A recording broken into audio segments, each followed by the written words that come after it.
Harlem, New York. The Cotton Club was packed. Monday night, September 16th, 1935. Over 200 people filled the tables. The stage show was in full swing. The whiskey, illegal, of course, flowed like water.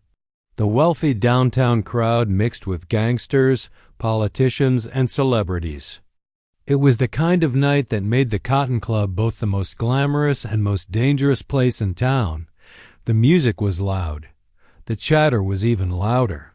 No one was really paying attention to the table near the back, where Ellsworth Bumpy Johnson sat alone, quietly sipping bourbon and watching the show with that same focused intensity he brought to everything. No one noticed him until Dutch Schultz stood up. Dutch Schultz was sitting at his usual spot near the stage. His face red from too much top-shelf liquor and something else, anger that had been simmering all night. He didn't just walk toward Johnson's table. He stomped. His bodyguards scrambled to follow. Conversations paused. People turned their heads. Schultz's body language said it all. Something serious was about to go down. He got to Johnson's table and didn't lower his voice. Didn't try to make it private. Didn't even pretend this was a quiet conversation between equals. He slammed his hand on the table. Hard. The bourbon glass jumped, spilled. And he shouted, loud enough to silence the club. Loud enough that the band stopped playing mid-song. Loud enough that every person in the Cotton Club could hear what he said. You've got some nerve showing your face in here tonight. Schultz barked. You think you're somebody? You think running a few small-time policy joints in Harlem makes you a real player? He shook his head. I've tried to be fair with you people. I've offered you a seat at the table. A chance to make something of yourselves. But maybe you're just too proud or too dumb to realize when someone's trying to help you. Silence. The kind that freezes the air. 200 people froze in place. Dutch Schultz, the biggest bootlegger in New York. The guy who brought in millions every year was unloading on Bumpy Johnson in front of everybody. But Bumpy? He didn't move. He didn't stand. Didn't reach for the .45. He kept close. Didn't even flinch. He just looked up at Schultz with eyes that gave away nothing. No anger, no fear. No shame. Just a cold, steady gaze. People at nearby tables watched, shocked and glued to the moment. Watching this Harlem legend get dressed down, insulted, in front of everyone, and just take it. And then Bumpy Johnson spoke. His voice was so low, people had to lean in to hear. Calm, almost too calm. No yelling, no emotion. Just words. Clear, sharp and direct. You've got 7 days, he said, to pull your whole crew out of Harlem. He didn't blink. After that, anyone I catch running policy in my neighborhood, they're done. You wanted to embarrass me? That's fine. But actions come with consequences, Mr. Schultz, and the consequence of disrespecting Bumpy Johnson is simple. He paused. Your people stopped breathing. You've got 7 days. Use them wisely. The room stayed frozen. Then Schultz laughed. He threw back his head and laughed hard, a big, genuine laugh. Like he couldn't believe what he'd just heard. 7 days? He boomed, still chuckling. Did you all hear that? This guy thinks he can give me ultimatums. He turned to the crowd now, playing to them like a performer on stage. You heard him, right? Bumpy Johnson. Some nobody from uptown, telling me how it's gonna be. He turned back to Bumpy. Let me tell you something, boy, he said, sneering. In 7 days, you'll either be working for me, or you won't be around to work for anybody. That's the only deal. There's no winning here. That's just not how this works. And if you still don't get that, well, we'll teach you. Still, Bumpy didn't react. He picked up what was left of his bourbon, drank it, then slowly stood up. The crowd moved aside like he was toxic, like just being near him was dangerous now. He walked past Schultz, past the bodyguards. No one stopped him, and just like that, he was gone out into the Harlem night. Disappeared. Into the darkness, Dutch Schultz watched him go. Still shaking his head like it was the funniest thing he'd seen in years, he sat back down, ordered another round, and started telling the story to anyone who'd listen, how he'd put Bumpy Johnson in his place, how the man had just sat there, said his piece, and walked out without a fight, and maybe Schultz really believed it was over. Maybe he thought he'd won, but the thing about Bumpy Johnson? He never made empty threats, and he never, ever needed to raise his voice to be heard. Everyone thought Harlem would belong to Schultz by the end of the month. The last challenge to his rule had just been crushed. In front of 200 silent witnesses, Dutch Schultz went to bed that Monday night, September 16, 1935, thinking it was over. He believed he'd humiliated his last serious rival in Harlem. Believed Bumpy Johnson had backed down. Believed Harlem was his now. 6 hours and 43 minutes later, the first body turned up to understand what came next, how 8 men died in just 7 days. In a way that would reshape New York's underworld for generations. You have to understand what was going through Bumpy Johnson's mind as he walked out of the Cotton Club that night. Johnson wasn't shocked by Schultz's outburst. He'd seen it coming. He'd known for a long time that Schultz didn't see him or anyone like him as an equal. To Schultz, black gangsters were just background noise. People who existed only because white gangsters allowed it. He thought taking over Harlem would be easy, bring enough muscle and cash, and the neighborhood would fall in line. But Bumpy had been watching closely for 18 months. He saw Schultz's whole Harlem playbook unfold, pushing Madame St. Clair out, forcing Casper Holstein into silence. One by one, driving out every major black figure who tried to stand up to him. Schultz's methods were brutal: threats, bribes, beatings. And they worked mostly because the other operators didn't have the resources to stand toe-to-toe with him. Money, connections, firepower. Schultz had it all. But Bumpy also saw the cracks, big ones. He saw Schultz's blind spots. He saw how little Schultz actually understood Harlem, not just the territory, but the people. He thought he could rule with fear, but fear alone doesn't last. Harlem's policy racket ran on something more than numbers. It ran on trust. The people didn't love the operators, but they knew them. These were neighborhood men. They understood the streets, the churches, the barbershops. They spoke the language, lived the life, and gave back. At least a little. But Schultz? His guys were outsiders. Enforcers from the Bronx. White men who came in, collected money, and left with cold eyes and colder words. They treated the locals with no respect, and Harlem noticed. And Schultz made another mistake. A loud one. He used violence to make his point: beatings in daylight, public hits, fear as a calling card. That kind of noise always draws attention. Always leaves stories behind. When he hurt someone, their families talked.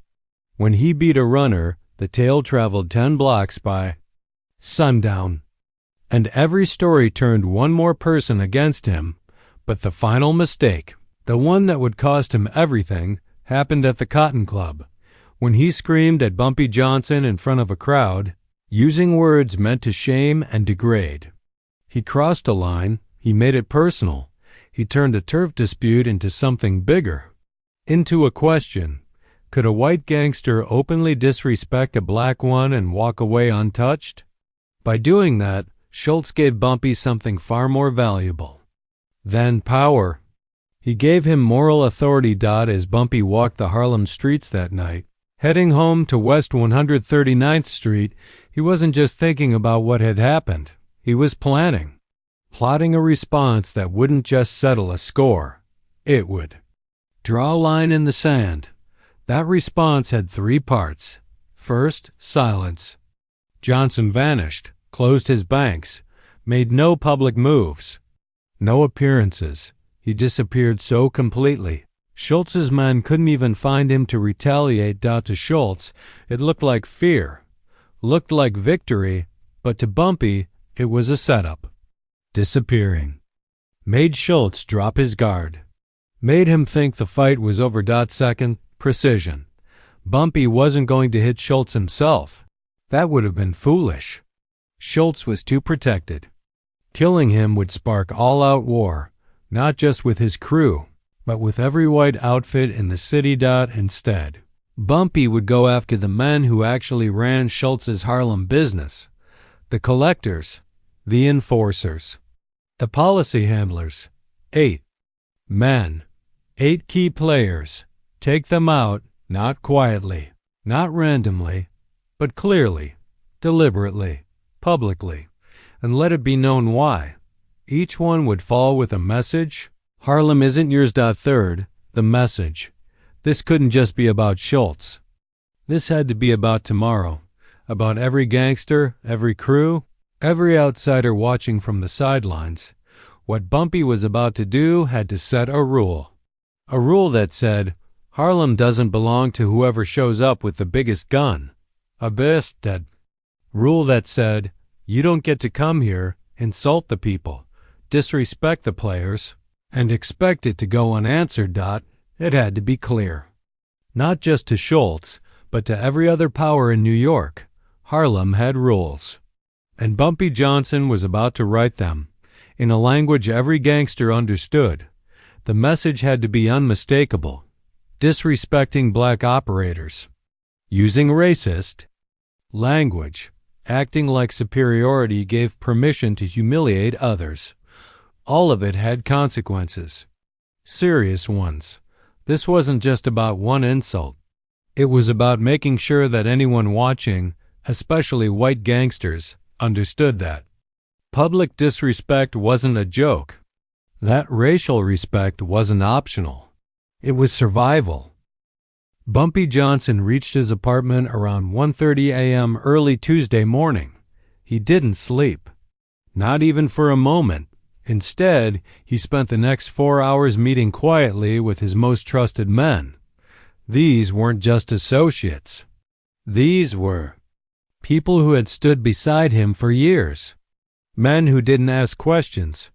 Men who didn't talk. Men who would do what needed to be done and disappear afterward. Bumpy handed them a list. 8 names. They were Dutch Schultz's key people in Harlem, the ones who actually made the operation run. The collectors. The enforcers. The managers.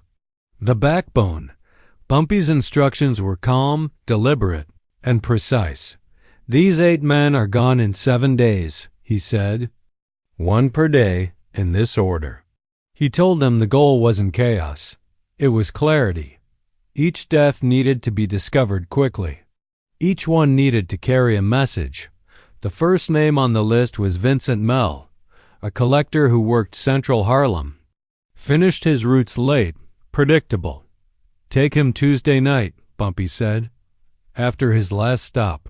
Make sure he understands why this is happening. Leave him where he'll be found. Attach a note. The note would be simple. 1 down, 7 to go. Leave Harlem. Then they'd wait a day. And do it again. One of the men asked the question everyone was thinking. Bump, if we do this, Schultz is going to come after us hard. He'll try to wipe us out.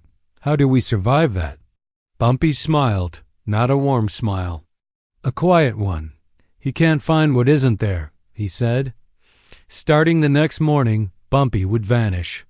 No appearances, no business, no trace. Schultz would look everywhere, ask questions, offer money, threaten people.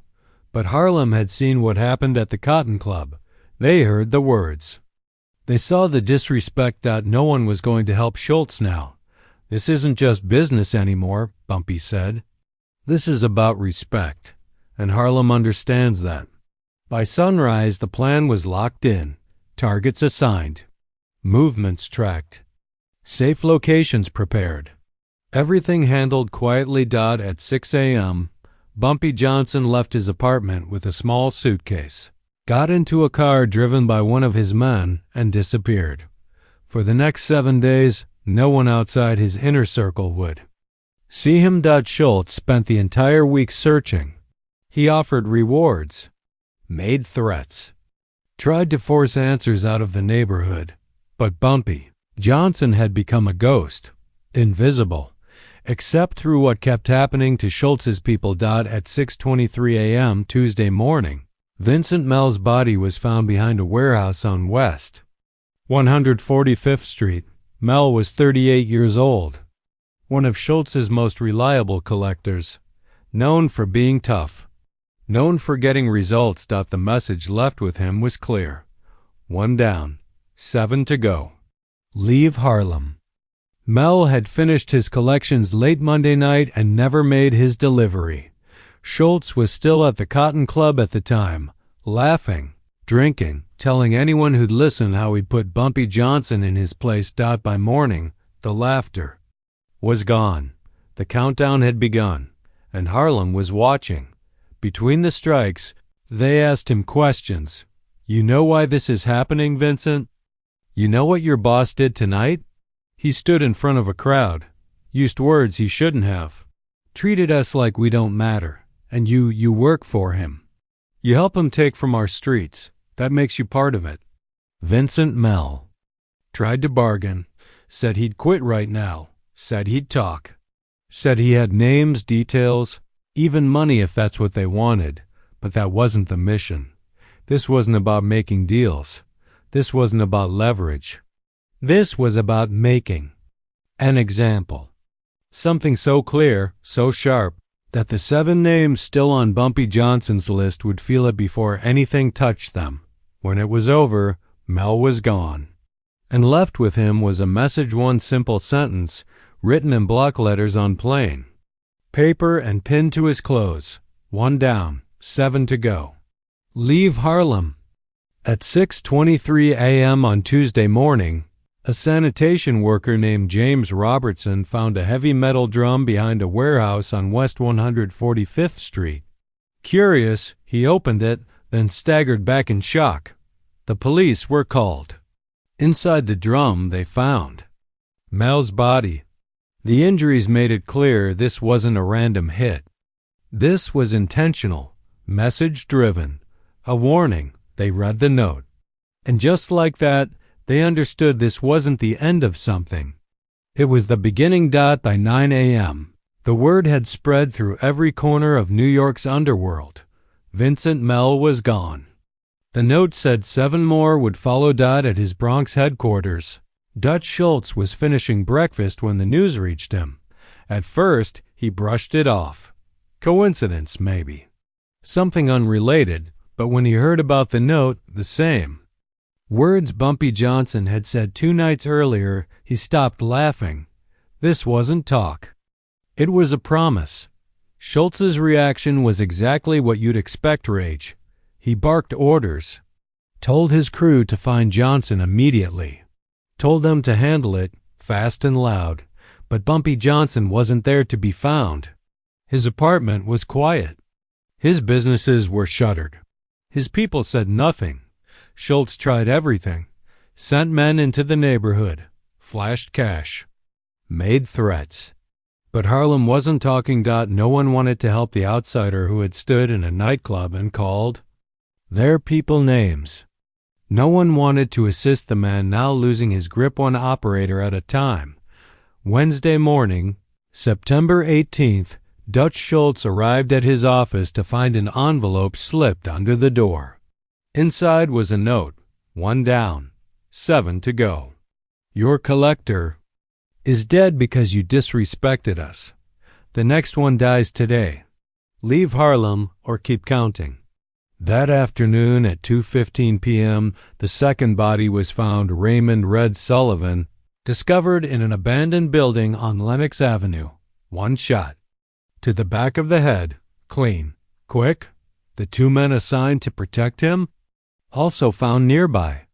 Gunfire had been exchanged, but not enough to stop the outcome. Pinned to Sullivan's coat. 2 down, 6 to go. By Thursday morning, another envelope, another note. 2 down, 6 to go. Every day you stay in Harlem, another one of your people dies. How many more before you get the message? That night, technically early Friday morning, Thomas Little Tommy Brennan was found in his own apartment. The message: 3 down, 5 to go. Last chance to leave. By the next afternoon, Schultz was no longer pretending this was under control. He'd lost 3 men in 3 days, his most trusted Harlem crew and all, to the same operation. Precise, silent, undeniable. Another envelope came that evening. Same letters, same pressure. 3 down, 5 to go. The next one dies tomorrow, then 4 more after that. Or you can walk away now. Your choice. Schultz called his top people, raged, ordered them to find Johnson at any cost. He told them to burn Harlem to the ground if they had to. But it didn't matter. Johnson was a ghost, and the clock kept ticking. Friday brought 2 more. Anthony Little Tony Benedetto, found beaten in an alley. Joseph Joey Numbers Catalano shot in the middle of a restaurant. Witnesses later said 2 men walked in calmly, did the job, and walked out the same way, without panic, without rushing. The notes: 5 down, 3 to go. 6 down, 2 to go. Leave now or die. That night, another envelope arrived at Schultz's office. But this one was different, longer, clearer. 6 down, 2 to go. You want to know why this is happening? Because you disrespected us. You came into our neighborhood and treated us like nothing. Thought your skin gave you power. Thought we'd bow our heads and take it. You were wrong. Leave Harlem. Don't come back. And don't ever disrespect black men again. The message was no longer coded. It was direct. Saturday morning, another name came off the list. Harold Bunny Weinstein, one of Schultz's top Harlem coordinators, found in his car on West 47th Street, shot in broad daylight. Midtown Manhattan. The note: 7 down, 1 to go. Your weekend's tomorrow. Dutch Schultz spent Saturday barely holding it together. He was locked inside his Bronx headquarters, surrounded by armed guards. Pacing and issuing frantic orders, he kept messaging his last Harlem operator, Patrick O'Brien, telling him to lay low, to disappear for just 1 day, Sunday. 2. Prove that Bumpy Johnson's threats weren't a guarantee. O'Brien listened. He spent Sunday tucked away in a Bronx safe house, guarded by 4 armed men. But at 8:47 p.m., everything changed. A knock at the door. A woman's voice, polite, apologetic, said she had the wrong apartment. When a guard opened the door to respond, she tossed something inside. In an instant, flames erupted. The apartment lit up in fire. The guards rushed to the back exit, but men were waiting in the alley. Gunfire echoed. O'Brien tried to climb out through a side window, but he didn't make it. By the time firefighters put out the flames and recovered the body, it was clear who it was: Patrick O'Brien, the last name on Johnson's list. Pinned to what was left of his shirt was a note, partially burned but still legible: 8 down, 0 to go. Harlem belongs to Harlem. Don't ever disrespect black brothers. Leave and never come back. The message had been sent, and it would echo for generations. On Monday morning, September 23rd, Dutch Schultz received one final message. This one wasn't left behind. It was delivered directly to him. 8 of your men are dead. They died because you made a choice to disrespect me in front of hundreds of people, to treat black operators like we're beneath you. You laughed when I told you there would be consequences. You thought I was bluffing. You were wrong. You have 24 hours to shut down everything you've got in Harlem. If not, I won't just keep this in Harlem. I'll start going through your people: Bronx, Brooklyn, Manhattan, one by one. This isn't about money anymore. This is about respect. You forgot that respect is a two-way street. Now you're paying for it. 8 men so far. There'll be more. Get out. Stay out. And remember what it cost you to forget who you were talking to. Bumpy Johnson by Tuesday night. It was over. Every one of Dutch Schultz's Harlem operations had been shut down. He pulled everyone out, abandoning almost 2 years of work and investment. He didn't leave because he wanted to. He left because he had no choice, because he now understood what it meant to go up against someone who didn't just promise consequences, but delivered them. The story spread quickly, from speakeasies to street corners, from mob meetings to neighborhood barbershops.